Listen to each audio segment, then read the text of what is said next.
I've set up my workspace. So you'll notice I've now covered it with newspaper. And before, when I was working on my backgrounds, I didn't bother with newspaper because I wasn't painting off the edge of my watercolor paper before.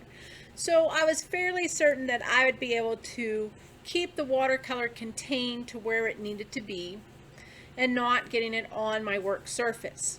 But now that we are on this stage, we are going to be painting to the outer edges of our little papers.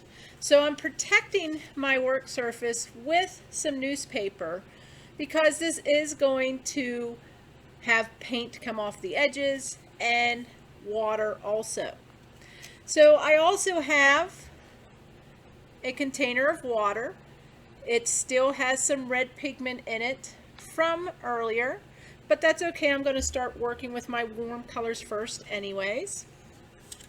I have my watercolor set, and you can see that I already have my colors wet and ready to go. I of course have newspaper for drying my paintbrush or in case I have any spills. And I have the plate I talked about earlier for color mixing. And then I have some things to create texture. So I have my little cup of salt. I have my popsicle stick. I have my sandpaper and my watercolor pencils also to help me create some textures. I also have some paper towel that I've squished up. I have my sponge also.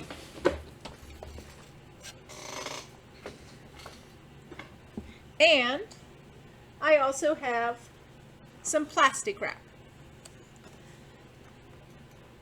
So I'm going to start with my first set of watercolors here, and I am going to create some light values. Before I start painting, it helps if I consider what type of watercolor technique I may be using to create my texture. Certain watercolor techniques work best if the paper is very wet still, and others may work best if it's had a little bit of time to dry, meaning I don't have to work so fast that if I go to use that texture it won't work. So for this one I'm going to use some of the popsicle stick. I'm going to put some lines into it, and I'm going to use a little bit of salt. So I'm going to add a couple techniques onto this one. So again, this is going to be my attempt at my light values. I'm going to use the largest paintbrush I have so I can work quickly and cover a lot of surface.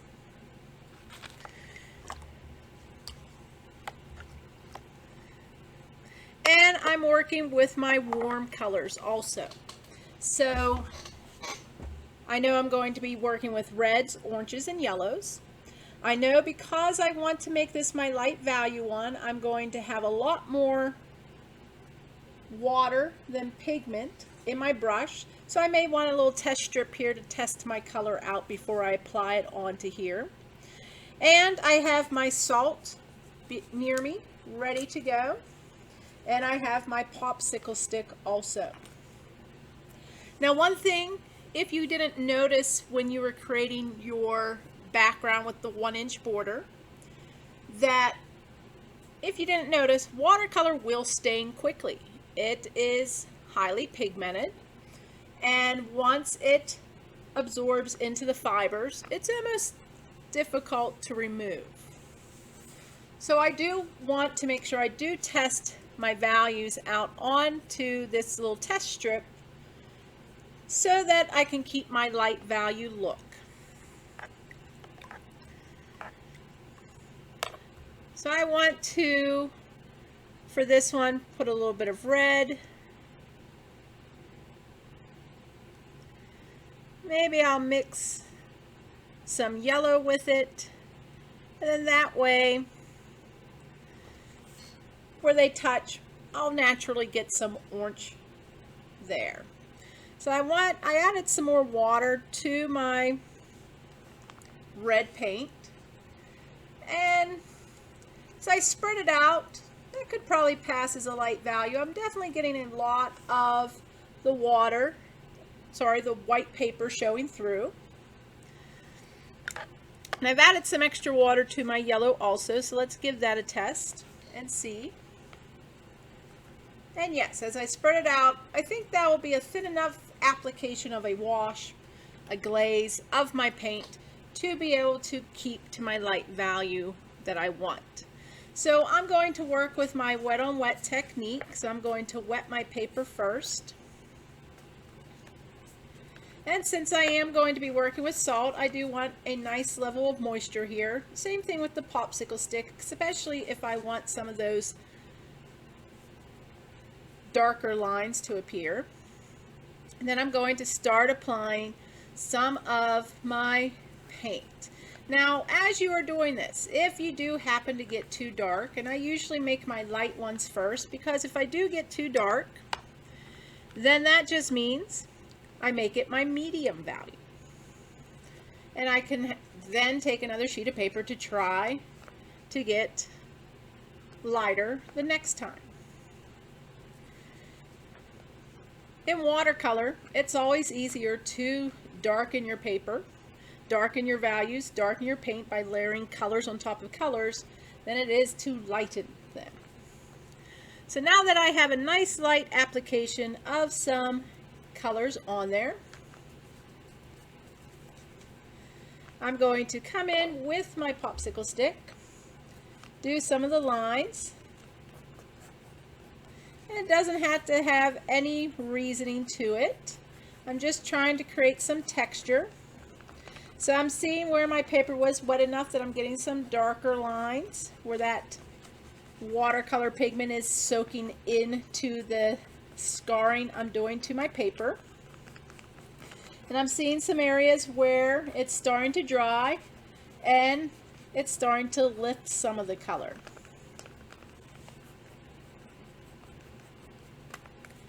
And I'm going to then apply some salt also.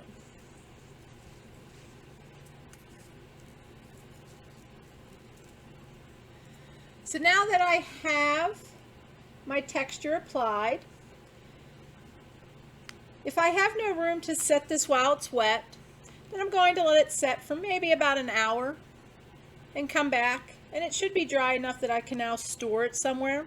But since I do have some room here to let it dry and place it off to the side so I can work with another piece of paper, that's what I'm going to do. So I'll be back after I move this.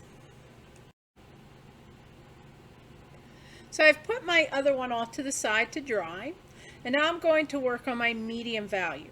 So for this one, I think I'm going to take advantage that I have some watercolor pencils and sandpaper, and I'm going to put some of that dusting of watercolor pencil over top of my wet paint. And I'm going to maybe try a little bit with my paper towel also. So since this is going to be a medium tone, I just want a regular wash. So I'm going to once again test my color a little bit. And I think it definitely needs a little touch more water, just a touch, not too much. It's almost there at a medium wash. And I'm going to once again start with the wet on wet technique. So I'm going to wet my paper with a layer of water.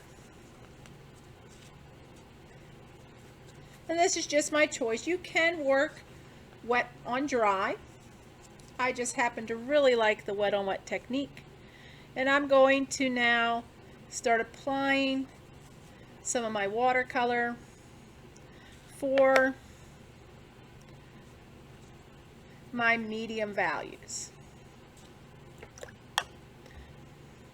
And since I am using wet on wet, I can add a little bit extra since the water on the paper is lightening up, thinning out my pigment.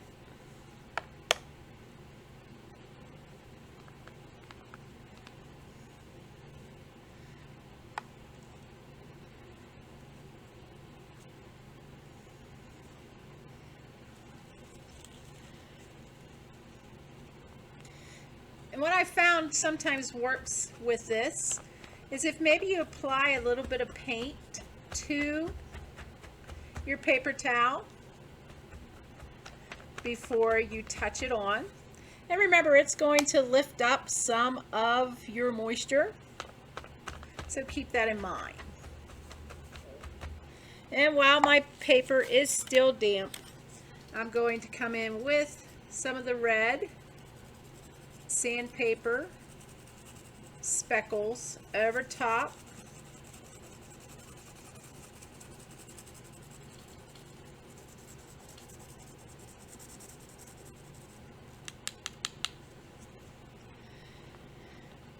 And I'm going to let this one dry. So since I have room, I'm going to put it off to the side, and I'll be back to demonstrate making a dark value.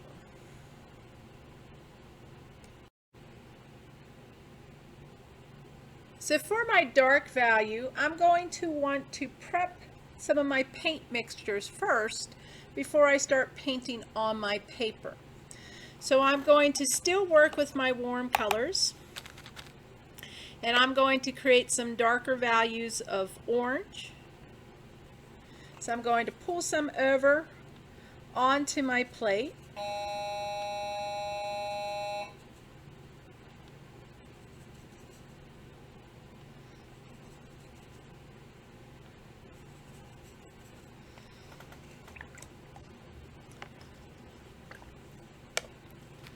And I'm going to work with some darker values of yellow. So I'm going to move my plate around so that I can keep these as separate from each other as much as possible.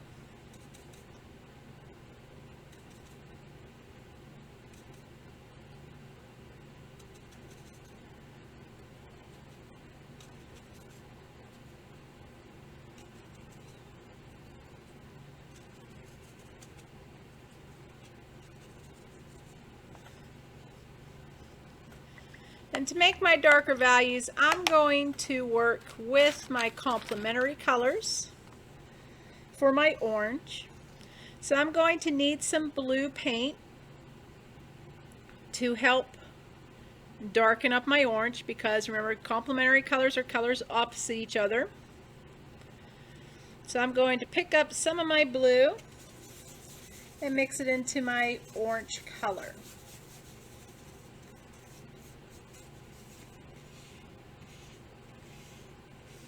That's another reason why I like working with a plate or a lid that has an edge, is to save on wasting any of my watercolor. I can kind of scrape some of that out of the bristles. I'm going to pick up a little bit more blue and mix that in.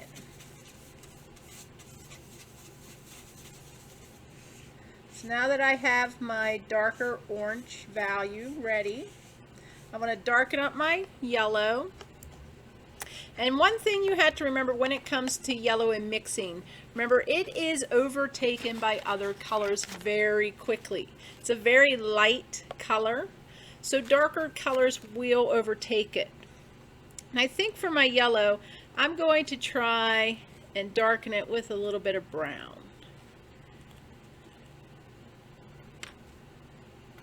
So I just have a little bit here on my paintbrush. And I'm going to try a little touch more brown.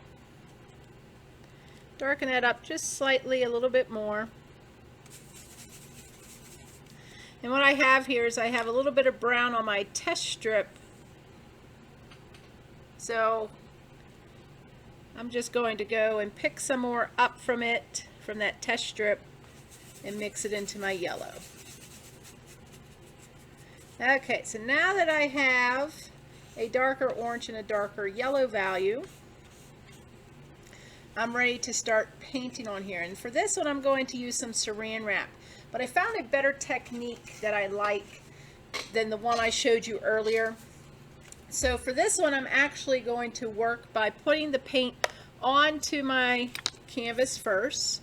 And it doesn't matter that I have a little bit of that yellow still in my paintbrush, because that yellow is going to go on here. And I'm going to, of course, work wet on wet.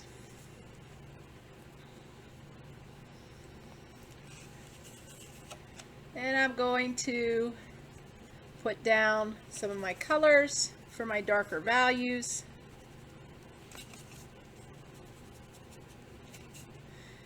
And because I am working off of plate and I'm going to be using up these values on this one sheet of paper, I don't have to wash my paintbrush in between. I'm not going to care if they get mixed together a little bit because I'm using up most of that paint anyways.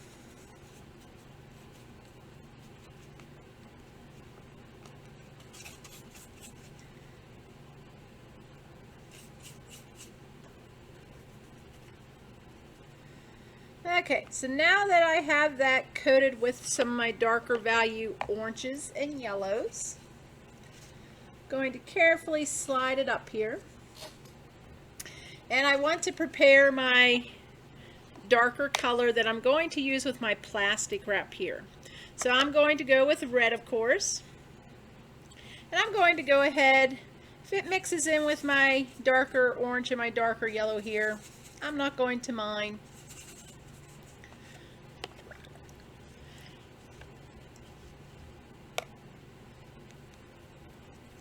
And I'm going to go with my complementary color mix for my red. So I'm going to add green to it.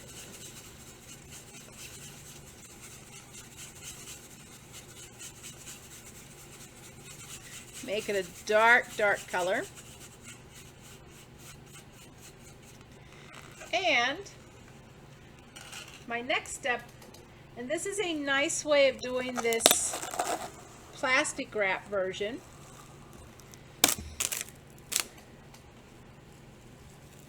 is I'm going to lay the plastic wrap down on my work surface.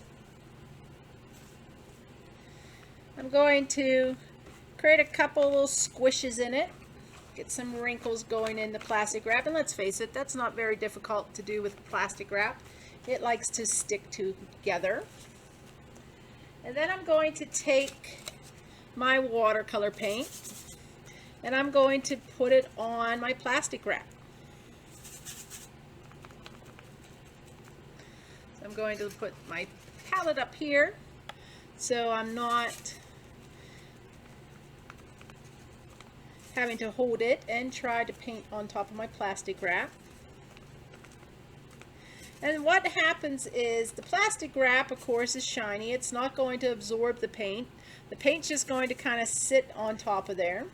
I don't mind if I start thinning out this darker tone that's going over top. And this does work best if you go with a darker tone to create this texture.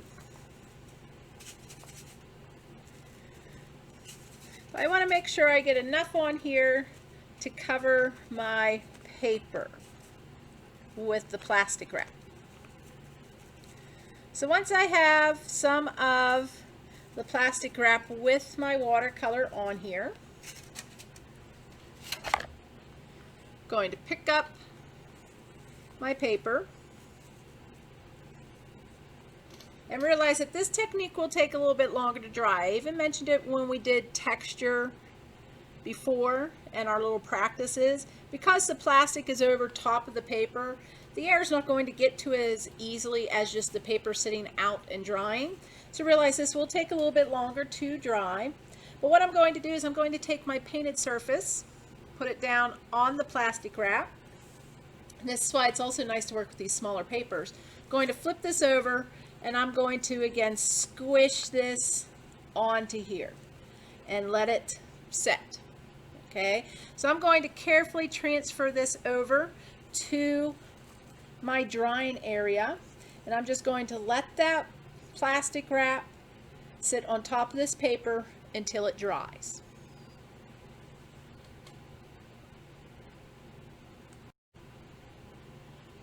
Now that I have my 3 required values, my light, my medium, and my dark, my 4th sheet is up to me which value range I work in. So since I have my medium, and when I was taking my dark one over to dry, I thought my medium seems to be drying a little bit lighter than what I would like.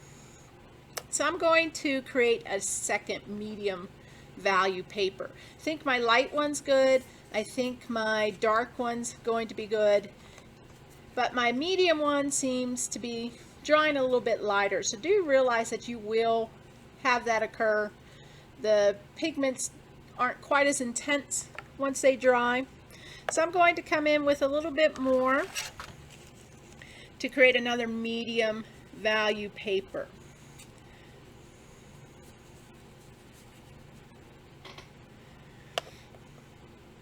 So I want to try to watch how much I'm letting my colors dissipate into water, how much pigment. I may want to add a little bit more pigment than I did the last time, just to make sure that they don't seem too close to my light values.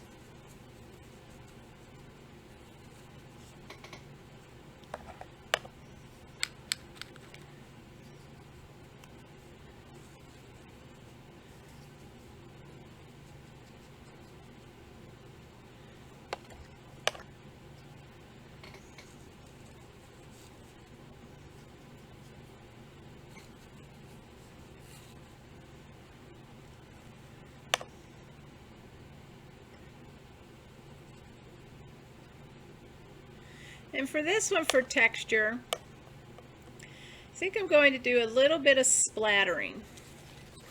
So for this one, I just want to carefully tap the paintbrush. And this is also why I make sure I cover my work surface, because I know that, and you can see here, I'm getting little dots on the newspaper. But I know that it will go outside the edges of my paper. So if you don't feel like you can trust to do the splattering, then don't do it. It is a cool effect, but remember, we want to keep your work area cleanable. And if you feel like it might not be something you can easily clean up from, then don't use it. Okay.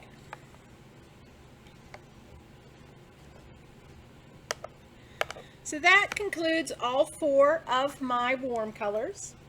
So I will continue to do this, and I'm going to do it off camera, but I'm going to do the same thing with my cool colors. I'm going to take one of these sheets of paper and using my cool colors, remember cool colors are green, blue, and purple.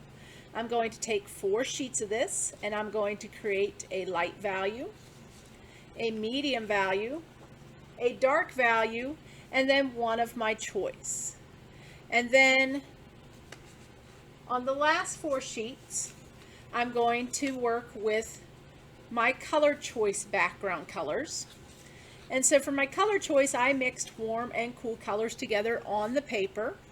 So I'm going to create a light value using both warm and cool colors on my paper, a medium value using both warm and cool colors on my paper, a dark value using both warm and cool colors on my paper, and then a value of my choice using both warm and cool colors on my paper.